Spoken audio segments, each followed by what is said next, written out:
There's a drive way back. It might be. It could be. It is. Holy cow. Welcome to another broadcast of Bricks Behind the Ivy.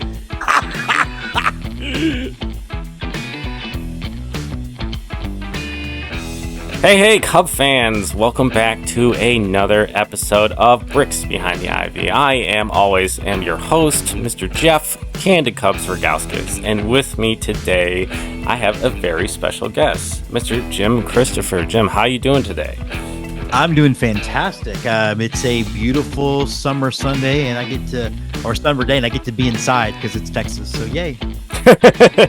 Yeah, I think it's been pretty hot at times this year in Chicago, almost similarly as hot in Texas, which has been surprising. The weather is so unpredictable in the Midwest, so I'm not trying to commiserate and think that I'm in Texas, but yeah. When I was at the game, though, it was 10 degrees warmer in Chicago than it was here because we got some weird, air movement for 2 days, and it went down to 80. I was like, well, I don't know. In my big boy job, I know some folks that work out in Texas, and we had been talking about that it was nearly 100 degrees in Chicago, and they just couldn't believe that it was warmer here than there. They're like, are you sure? Yeah. I'm like, no, I can read a thermometer. It's something I learned in school.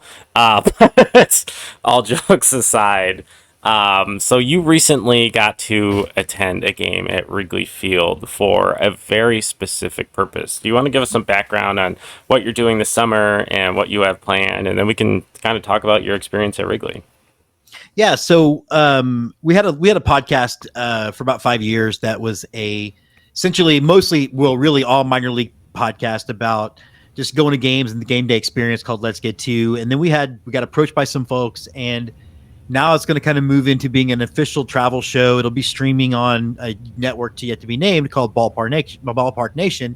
And one of the cool things was because it's really geared toward maybe people who have never really gone to a baseball game ever and are curious about it, it meant that we got to introduce doing some major league stuff too. And so I used as an excuse to go to my first two Cub games, and that'll be our 5th or 6th episode of the season will be my ranking and breaking down of my Cub game experience. But yeah, the show will be out on YouTube and podcast right away as they're done. And then in 2 halves when they hit streaming, like a season 1 part 1 and a season 1 part 2. So pretty crazy. Yeah, that's super cool. I mean, I think in a lot of ways, I feel like a lot of people who potentially listen to this podcast would describe that as the dream that you get to, kind of do something like this. So what got you into baseball? What was the bug that bit you that got you into this space? If you can't see it, but up over my left-hand side, there is an actual authentic pennant from the 1986 National League West champion Houston Astros, which at the time was the thing. And I was 10 years old, and it's the first baseball season that I really remember. And also the thing that I remembered that most baseball seasons are defined by pain. But for some reason I felt bonded to the city. I mean, I was going to the Astrodome pretty much. I feel like I was raised there. I was an Astros buddy. My grandfather, I was the only grandkid who would go. So I would probably go into 35, 40 games this summer. Before the 1994 strike, a bunch of my friends and I did skip school and went to the last game. So it's kind of a thing that's always been in my blood. Unfortunately, it never translated to being able to actually play the game with any degree of proficiency. But no, I mean, I was born and raised it. And again, I look at that pennant, and it's just this kind of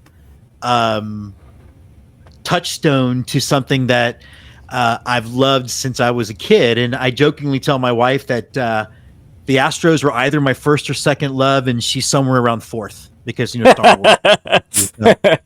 So, yeah, it's just always been part of me, man. I don't know. It's hard to really pin down a time. Yeah, you gotta work on that wife bit, because I sometimes slip up and say how much I love the Cubs, and then around my kids and my wife, I'm like, which is as much as you is usually how I end the sentence. Totally. Getting me to be quiet in our house is really hard, so run-on sentences aren't a surprise, and I can get away with it from time to time. Sorry, honey, if you're listening. But yeah, baseball always, I feel like, it grabs people. When they does grab them, it hooks them for life. It's one of those sports that, is indoctrinated in family experience, familial ties, which is interesting just thinking of how much that is a huge part of the Chicago Cubs culture. And you going to Wrigley for the first time, without spoiling too much of what's on your episode, I implore folks to check out the show. Such a cool concept. I can't wait to see it selfishly because I might be in it. But also, what were your takeaways from Wrigley Field and how it differs from other experiences you've had? So first of all, let's talk familial. One of my all-time favorite cousin lives in Wrigleyville. This has been a thing she's been trying to get to have happen. So we're both in our 40s, late 40s. So you don't get to see your favorite cousin as much as you used to. So already that was was such a big part of it. We went to one of the bars in Wrigleyville beforehand, had a couple of drinks, and then we went to the ballpark. And Bridget, if you're listening, and we have the same grandfather that I'm talking about. So I remember I have this ritual and where I want to, and my wife will still have to blindfold me at the opening day at Minute Maid Park every year because I want to see the ballpark at the first time and all of it, like all of its glory. And I just remember walking up and seeing Wrigley for the first time. And what it was is I'd taken a tour that day. So it was still daytime Wrigley. It wasn't even like, and it was like Cubs picture day. So you got all these guys like sitting on bleachers in the middle of it was just so neat. But I remember thinking one of the few times in my life where it met expectations, where I had blown this thing up in my head of what it was going to look like and feel like, and it met that. And it wasn't one of those things where you sort of had to rationalize down. I think I'm one of those guys. I get romantic about baseball, and I think it really was just. It felt like magic. It felt like I was back 100 years ago, where it looked pretty much the same, and I was giddy, I guess is the best way to describe even just seeing it for the first time, and then getting to take the tour and learning all the history, and I had an amazing tour guide. So yeah, I just really kind of and I was messaging you as we going, like I really kind of just bought into all of it pretty instantly, just based on those moments. Yeah, I think it's interesting. We had some prior conversations before you got to go, and something you said is just, it's funny and just how much it rings true for myself of like being like in like a time capsule. Like you've landed at this place that is 100 and some years old, and yeah, it still feels that way, but like not in a negative way. They've done such a good job of preserving what's special about that ballpark, what's old about that ballpark, while also like tap dancing a line of making modern amenities and stuff in the concourse. I like that. To me is a magic trick. Like that is it was old without feeling old. It was old without being run down. And I've not been inside Fenway, but the exterior of Fenway, I get a very different vibe. I had a similar experience when I went to watch the Anaheim A's in the Big A, where of course it's a much newer ballpark, but still at this point now, 60, 70 years old, but it didn't feel that old. And I felt the same way about Wrigley, where even though it was this icon that's over 100 years old, it didn't feel that way. I didn't feel like I was gonna get tetanus if I hit into a wall the wrong way or whatever. So it was clean, and the concourse area was as modernized as you could probably get in a ballpark that's that old, with really dynamic food choices and beverage choices and all that stuff. So it ended up making a perfect marriage of this classic thing that also still, by which you expect out of 2020 standards, met those as well. Yeah, and that is a really difficult. I think in Chicago, the immediate example we think of when renovating something old to try to make it, a little more future proof is Soldier Field, and I don't think you would hear anyone in Chicago describe that as being something that went well, because there was a lot of jokes that like when you drive on Lakeshore Drive, it looks like a spaceship landed on top of an old building, and I don't think that's any way anyone has ever wanted architecture to be described that they've designed is that there's such a juxtaposition in styles that they don't look like they belong together. And Yeah, I've seen pictures of it, of course. Yeah, And now the Bears are getting a new stadium anyway as a result of that. Is that yeah, we'll see where as everyone fights over who's paying for it and how much of a tax break the organization will get. But that's for a financial podcast and a Bears podcast. So it was someone smarter than me as a guest. So if you had to pick something in Wrigley Field that was like your favorite feeling or favorite experience, favorite thing, could you pick one thing, and what would that be? I couldn't pick one thing, and also I think that what I'll do is start with something that's probably relatively standard, and that was getting to sing "Go Cubs Go" at the end, where it was again like being at a college football game where you sing the Eyes of Texas when you're done, and you don't have that at professional sports very often. And I just thought, everybody stayed to the end. It was a Tuesday night game. There was like 35,000 people in the park singing this song. And it was, again, one of those moments. I also had, I don't know if you see it was the opportunity or not, but sort of fortune, I guess, or just the happenstance of being there while they played the Giants when the death of Willie Mays was announced. And oh, wow. Okay. And I can't imagine being in a better spot because they did a moment of silence and it was silent. And then the next inning, they played the Say Hey song. And now you've got 35,000 Cub fans singing that song. And I don't know, it was just something about it that there are fan bases that get credit for being good baseball fan bases, the Cubs, I think the Cardinals as well. And I think they definitely backed that up by taking some time to appreciate a whole other fan base that was technically on the other side of the diamond from them. And I think it's definitely going to be something that's going to be in my memory for the rest of my life, of being there in that moment with a great baseball group, honoring this guy playing the team that he used to play for. So it was one of those real surreal moments. Yeah, I think it needs to be noted, if you are not watching this podcast on YouTube, I did give the obligatory stank face when he said Cardinals.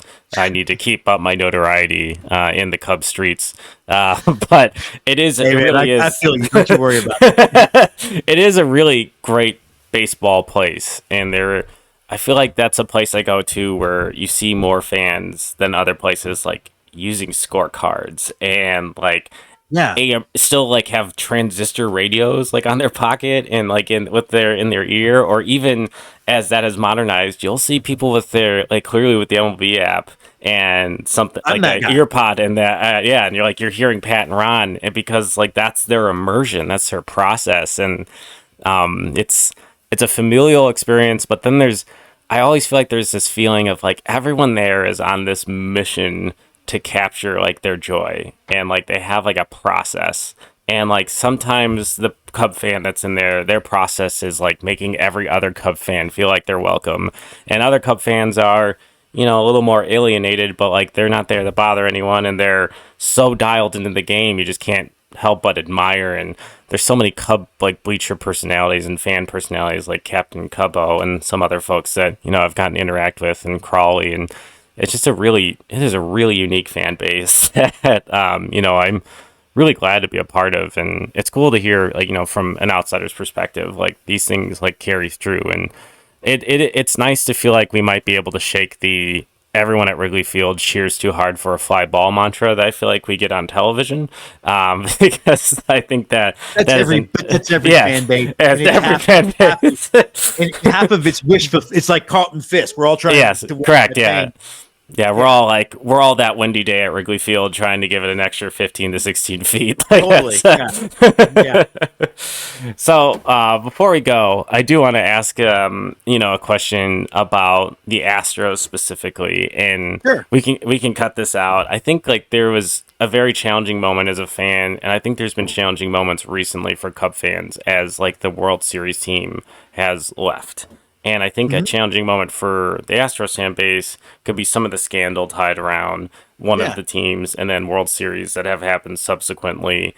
What was that like tackling as a fan? I think that there's, I try to take a level of empathy in these situations and feel like that if something like that were to have happened on the Cubs, I don't know how I would have processed it, because the answer wouldn't have been, I'm done with this team. Like, because I'm not, look, I would have to sell my house. Like, I don't know. No. I mean, like, look, and it's funny because right now the thing bounding around Astros fans is, well.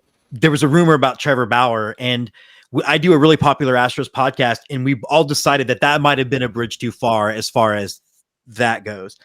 The scandal, it was a weird progression of feelings. At first, so Astros fans, first of all, have a conspiracy theory that the Astros are always, because we're not an important team, will be the ones that sort of will get knocked around. And I remember one year they had a hurricane and we had to play the Cubs for playoff position, and Bud Selig picked the neutral ground of Milwaukee. Yeah, where Carlos Zambrano threw that no-hitter. Like, so it's like very, very weird moment. So for me, the beginning of it was embarrassment, irritation, but also kind of like, I just thought this was a thing that happened. And then I think what made me become us against the world guy was the Altuve stuff, which was proved wrong a zillion times about the buzzer, and people running with that. And then also just the indignance of fans who also had teams with skeletons in the closet. And so for me, it was like, I don't feel like we had an honest conversation about it. I mean, there were, the Baseball Prospectus wrote an article about, probably it actually didn't even help them win games because of teams had figured it out. And, then we talked about Aroldis Chapman never blows games. Like, they were talking about the 19 thing again. And then until he blew the 20 game as well. Right. Like, yeah. So it's clearly a thing that I wish hadn't happened.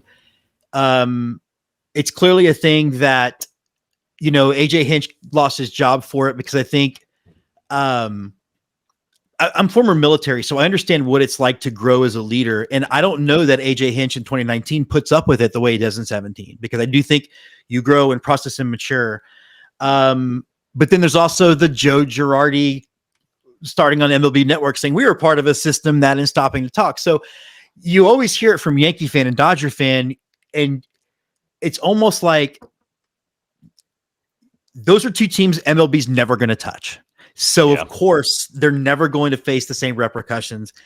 And I think the real big repercussion that we're seeing is now we have an owner who's really, really involved, because he was really embarrassed by the whole thing, and he blames, I think to some degree, he's like, it only happened because I let a GM run the team without me being involved.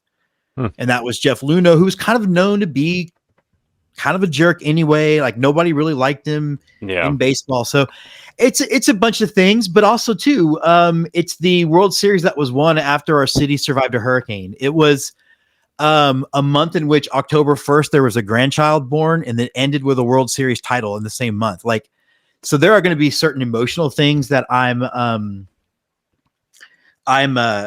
going to think about. I will respect everybody's opinion about it. Particularly hardcore baseball fans. I don't necessarily get into the whataboutisms. Bobby Thompson's home run now was seen as being also the process of an electronically stolen sign, like all that stuff. It happened. It's just another chapter in baseball history where they have baseball so hard that you feel like you've got to go against the rules to win. So I understand why people are upset about it. I understand why people are still upset about it. I think we can probably put aside that the team wouldn't have won regardless, because we've seen what that team has done since. 7 straight LCSs, another World Series title. So it's definitely complicated. I'm not afraid to talk about it. And I definitely, again, I have empathy for how other people might feel about it. I think, first of all, thank you so much for answering that. I think it's a really challenging situation. And even while you were talking, I thought of the skeletons in the Cubs closet, Sammy Sosa's corked bat and how long that was a thing. And, the steroid use by Sammy Sosa. And like, just, the reluctance of accepting him back into the picture for the Cubs. And I hate to cut you off, but steroids is the perfect example. It is. That's where I was going. It's like baseball let them get away with it until they didn't. Correct. And that's like we have like this whole culture in baseball of like these scapegoats of this era, but like they filled the seats after the strike. They knew what was going on, like the biogenesis report, all those things. It was like every player, every single damn one. So like then by that regard, it makes the numbers of some of those guys so much more impressive because they were outpacing the other cheaters, if you want to label them as that. Like Barry Bonds' weighted runs created plus in the cheating era was still like 290. Like he was 290% better. He was the best player in baseball before he decided that home runs were what he needed to do. So, totally. It's an interesting conversation. It completely is. I mean, if you like, I'm a big Jeff Bagwell fan, but if you go read the injury history he had at the end of that time, that reeks of being, muscle and tendons tearing away from bone. That's a steroid injury. Like whether they want to admit it or not. It's frustrating. I think especially as a baseball fan that like there are like generations of baseball fans that seem to like adjudicate or get to dictate, how the history is presented or how we interpret certain things. And, I try to, step back and look at this in the lens of fairness and then, not trying to be a conspiracy theory type person or those, but like, you look at the situation like with Shohei Ohtani this year and like how quickly that felt like that was wrapped up. And it's obviously there was a lot of fact around it being fraud and things, but it did also feel like in the way it was managed that if it was a different player, it would have been managed differently. And like, it's hard not to feel like that, that conspiracy thing that can come in the echo chambers of the modern day internet in those situations. And also I think, to me, there's a lot of tea leaves in you didn't negate the championship. So to me, I feel like there's more information they found when they looked into the World Series championship and whatever was going on with the Astros that it sounded like the Red Sox had a system with Apple Watches at one point. It sounds like it was other one teams, intern though. Yeah, like it just feels like it was a broader accepted thing, and maybe this was like someone who got more visually caught. Or like it took it like a half a step farther than every other organization in the sport. Yeah. And it is very weird. And I would like to take just a moment of like to preach at my own audience of like, be careful like when you immediately want to adjudicate something in baseball or anything, because, there are facts to stories and there are, processes, and always try to take a second to look like, what if it were the Cubs?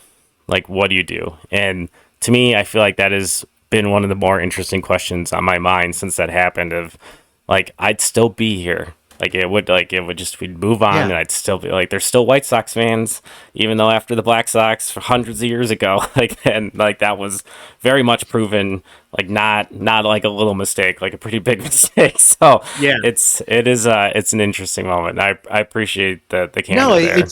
And this is in the weeds, but baseball has a financial model problem that they need the Yankees and Dodgers to be good.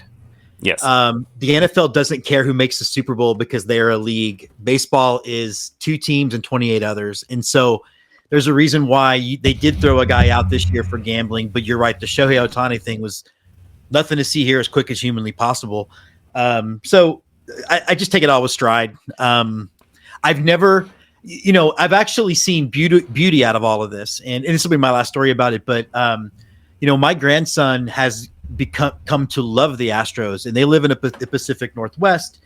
He's got his Astros hat on. He's 2 years old, 3 years old, and some guy comes up and boos in his face. Well, I am talking about it on my show. I've got a fan of the show who's a Dodger fan, and he's like, "Hey, I have a bunch of Astro stuff. I want to send it to your grandson." Because nobody deserves that. And I think that like everything else, Twitter is not real life. And I think most people are human and can relate the way you're saying the question is, what if it was your squad, your family, or whatever it is? Like, you don't bail on them. So that's where we are. No, and that's I have similar experiences growing up in the South Side of Chicago, wearing a Cubs hat, and people throwing drinks at me as I walk to the gas station to get a Slurpee. That has happened to me. Yeah, exactly. So it's not like fandoms react a certain way, but like you really need to come down to the human element of like, we're all just trying to be people enjoying the thing that we enjoy. And like, we're not a reflection of the choices of an adult, and we don't even have all the information. So like, take a step back, calm yourself, and move on. Like that's all you can do. And baseball is a very interesting sport. And I think you said something that is a great topic for another episode of Bricks Behind the Ivy, of the 2 teams in baseball and the 28 others, and how come the Cubs have decided not to be the 3rd team in that tier, given them being in one of the markets that has a huge television market and their ability to capture that spot, and a lack of interest in doing so. And that's an excellent transition into, Jim, what is going on with Ballpark Nation? Where can people check this out, and when can they check it out? Okay, so our first couple episodes are up now, and by the time this episode drops, I think the Cubs episode will either be the week of or week after. So the way we're doing it is everything's going to exist on YouTube and as an Apple podcast. And then when the first half of the first season is done, that's going to move to streaming. And I'm not being coy about not knowing which network. It's a thing that's out of my hands.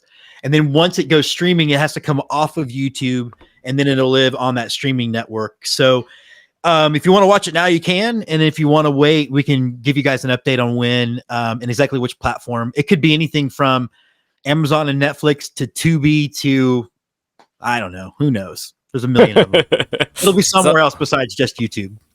Well, I'm super excited to see it. And, if you want to see more of your boy, Candid Cubs, I should be a part of the Cubs episode. And thanks so much for taking some time and kind of introducing the program and talking some Cubs and some Astros with us. We really appreciate it. Absolutely, man. Anytime. And I love the show. And I was really glad to, I fell in love, man. I bought 3 Wrigley shirts. So there you go. Well, you've got a long way to go until you have 47 Cubs hats and 18 Cub jerseys, but we'll get you there. I'm not going to go count Astros. I'll let you know how I do. Well, this has been another episode of Bricks Behind the Ivy. As always, I'm your host, Jeff Candid Cubs Ragauskis. We will see you, as always, next Friday. Until then, go Cubs. Go Cubs.